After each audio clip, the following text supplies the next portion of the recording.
Ini di website Wahabi teman-teman ya. Qad sabata syaqqu sadri Nabi sallallahu alaihi wasallam salah samarrat. 3 kali, Bos. Di website Wahabi 3 kali ya.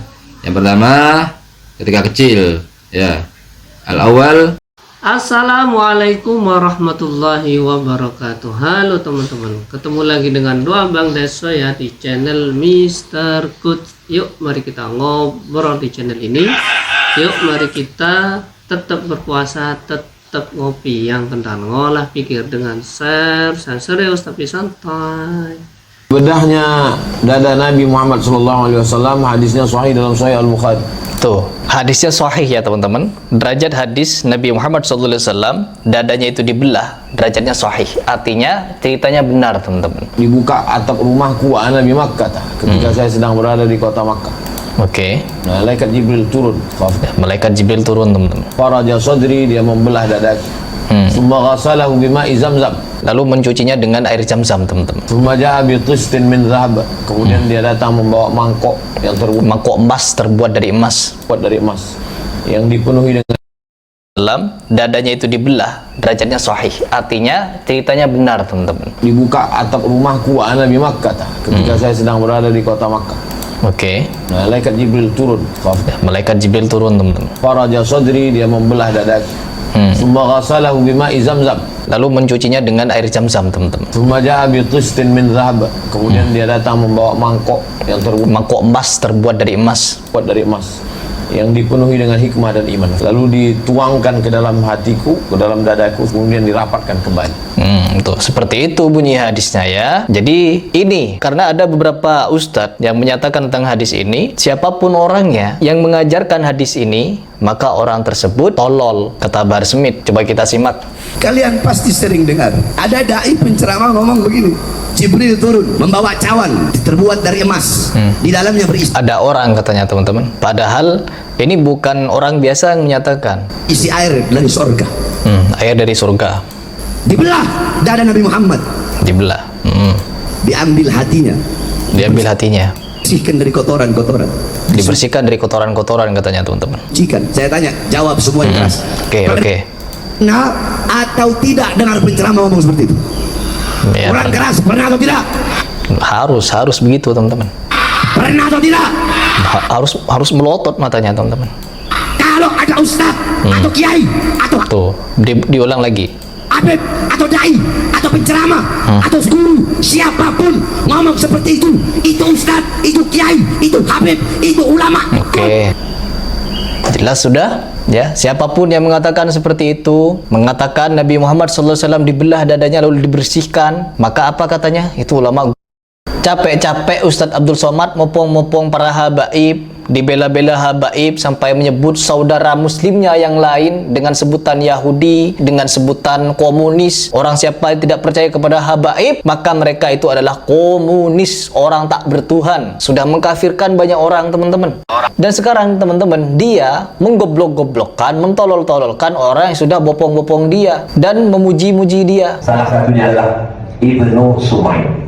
Cucu cicitnya itu yang ada bersama kita hari ini, Sayyidi Al-Habib Bahar bin Sumail. Serta apa? Membela nasabnya. Goblok katanya. Apa ini? Mau sampai kapan model-model ceramah seperti ini menggoblokkan orang? Ini tindakan sontoloyo namanya. Yang dimana kalau kita berpikir cerdas dan waras, tidak akan membenarkan model-model penceramah seperti ini. Kalimat sontoloyo saya tidak akan keluar kalau tidak melihat tindakan-tindakan orang yang melakukan hal-hal yang seperti ini. Muhammad SAW itu dadanya bukan dibersihkan dari kotoran, sifat-sifat kotor. No, dibersihkan dari sifat-sifat kecewa, dibersihkan dari sifat-sifat hawa nafsu duniawi. Karena masih kecil. Dikala itu umur Nabi Muhammad SAW masih di bawah 10 tahun, 4 tahun atau 6 tahun begitu. Jadi di hadis tersebut masih anak-anak, yang dimana hatinya tidak kotor. Hati anak-anak tidak ada yang kotor, Pak Bahar. Disucikan itu bukan berarti dibersihkan. Sebagaimana Nabi Muhammad SAW di dalam hidupnya tidak selalu suci. Ya, untuk sholat dia harus berwudu. Karena ketika tidur dia lepas wudunya, harus berwudu lagi. Kita nggak bahas nasab di sini ya.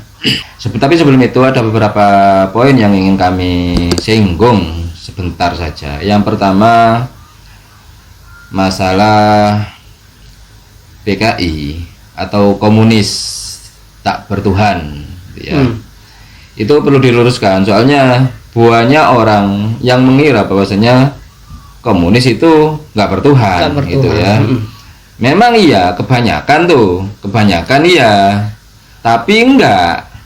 Komunis itu hanya sistem ekonomi. Oh gitu Mas ya.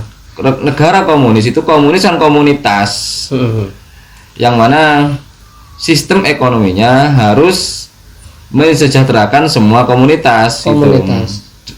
Komunis biasanya sistem ekonominya adalah sosialis tuh, kayak gitu, nggak ada hubungannya dengan agama ini. Oh, soalnya masyarakat awam itu mindset pikirannya Mindsetnya kayak gitu. kalau komunis itu berarti orang-orang yang tidak bertuhan. Kalau yang nggak bertuhan kan ateis, beda lagi. Cuma memang banyak negara-negara komunis itu yang ateis atau agnostik, Iya, ada ya kan banyak. Tapi enggak, kalau komunis itu bukan sistem masalah, nggak ngurusi Tuhan-Tuhan ya. Nggak masalah agama. Bukan masalah agama. Lebih ke sosialnya berarti Mas. Oh ya, aman aja komunis kan gitu. Kedua, Hari Pras protes jika ada ulama atau habib atau ustadz yang ngeblok-ngeblokin. Nah, tapi kalau Hari Pras ngomong Sontoloyo bener. Alasannya karena omongan Hari Pras Sontoloyo itu karena menanggapi orang-orang seperti itu. Nah, ini. Dari mana statement seperti itu? Ya pokoknya Hari Pras maha benar aja sudah, titik. Yang lain nggak usah Nggak ada. protes-protes. Sebenarnya Hari Pras ini bodoh teman-teman ya. Nah itu saya ngomong bodoh ini ya karena Hari Pras ngomong Sontoloyo. Nah gitu. Saya memakai dalilnya Hari Pras. Hujah saya adalah Hari Pras tuh.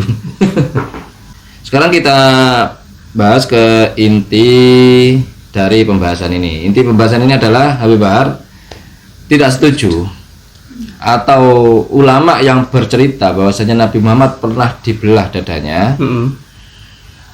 Itu memang berarti ulama itu bodoh, goblok, kan begitu ya.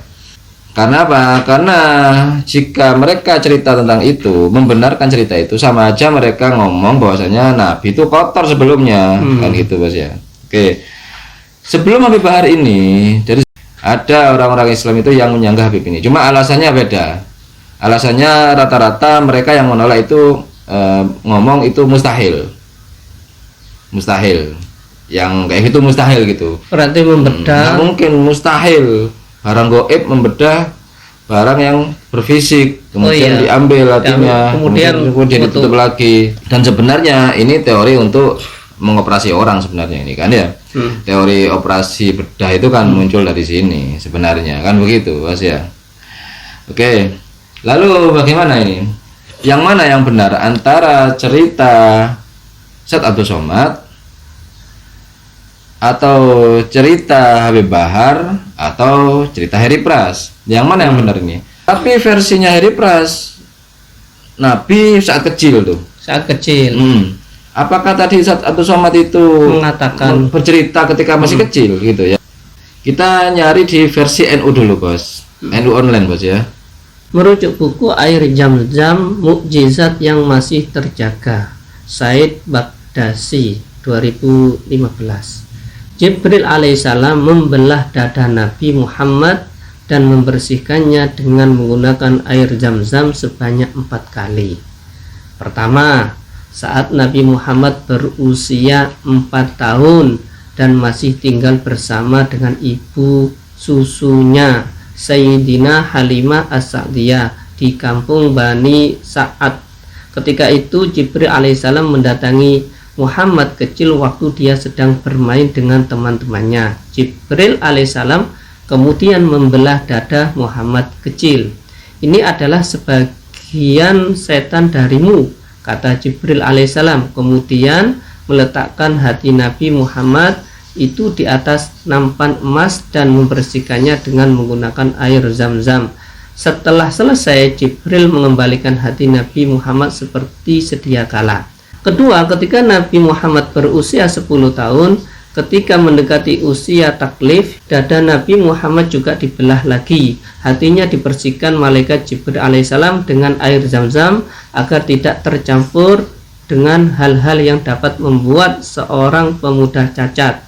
Ketiga, Jibril alaihissalam membawa wahyu pengangkatan Nabi atau saat usia Nabi Muhammad 40 tahun. Hikmah dibalik pembelahan ketiga ini adalah agar Nabi Muhammad mampu menerima wahyu dengan hati yang kuat, bersih dan diridhoi. Keempat, ketika Isra Mi'raj sesuai dengan hadis riwayat Bukhari di atas, Jibril alaihissalam membelah dada Nabi Muhammad dan membersihkan hatinya sebelum mengajak naik ke langit untuk Mi'raj. Ini di website Wahabi teman-teman ya. Qad sabata syaqqu sadri Nabi sallallahu alaihi wasallam salasa marrat. 3 kali, Bos. Di website Wahabi 3 kali ya. Yang pertama ketika kecil ya. Al-awwal fi tufulatihi inda Halimata. Bos, linasil alaqah allati qila lahu indaha. Ini, Bos ya.